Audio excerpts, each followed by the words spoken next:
سمعتم قصة تحكي مجدا بسماها أم رأيتم شعلة شق في الأفق ضياها سمعتم قصة تحكي مجدا بسماها أم رأيتم شعلة شق في الأفق ضياها هم نجوم سطروا أحلى المعاني safarku waxa uu ka mid yahay waxyaabaha uu qof walba jecel yahay waa hubaal in safar walba uu kugu reebi doono xasuus mid damaashaad iyo mid raaxo ama mid rafaad iyo dhib ah baasaboorkaaga wuxuu qayb weyn ka yahay inaad safarkaaga ku raaxaysato waxaa jira oo la aqoonsan yahay 195 baasaboor iyo dukumeentiyo sida kuwa United Nations ah oo lagu safro maanta waxaan idin wadnaa 10 baasaboor ee ugu awoodda badan dhanka safarka caalamka waxaana lagu kala hormariyaa hadba tirada wadan uu baasaboorkaasi u fasaxan yahay inuu ku galo dalalka kale ee caalamka fiisa ama dalku gal la'aan waxa dhici karta in kala horeynta ay isbedesho sanad waliba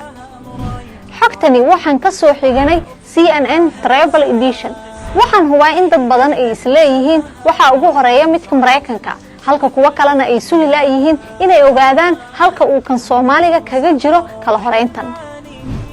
waxa kaalinta koowaad soo galay dalka Japan waxaana dadka wata baasaboorka Japan ay si free ah ku gali karaan 190 dal waxa kaalinta labaad ku jira wadanka yar ee Singapore iyo South Korea waxaana loo ogol yahay dadka sita baasaboorradan inay si shuruud la'aan ku galaan 189 dal oo caalamka ah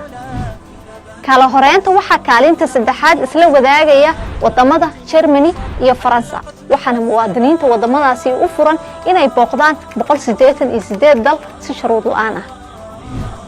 kaalinta afraad waxa wadaagaya wadamada Denmark, Finland, Italy iyo Sweden waxayna booqan karaan 187 dal kaalinta shanaad waxa isla xiriirsanaya wadamada Luxembourg iyo Spain waxayna ay muwaadiniinta wadamadaasi booqan karaan 186 dal si shuruud la'aan ah kala horeynta waxa booska lixaad isla wadaagaya wadamo waaweyn Norway, Austria, Netherlands, Portugal, Switzerland, United Kingdom iyo United States of America waxayna booqan karaan 185 dal oo caalamka ah booska toddobaad waxa ku wada jira Greece, Ireland, Canada iyo Belgium waxayna booqan karaan 184 dal oo dunida ah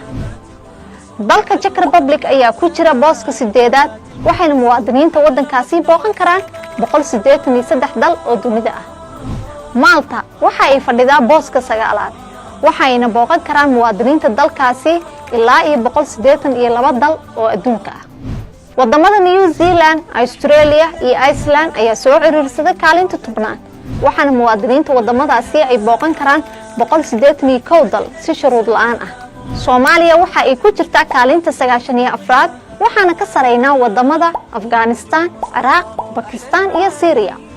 waxaan u rajaynayaa wadankeena inuu ka soo muuqdo kaalmaha hore insha Allah si aan ugu raaxaysano safaradeena maadaama aan nahay dad reer guuraa ah aadna u safar badan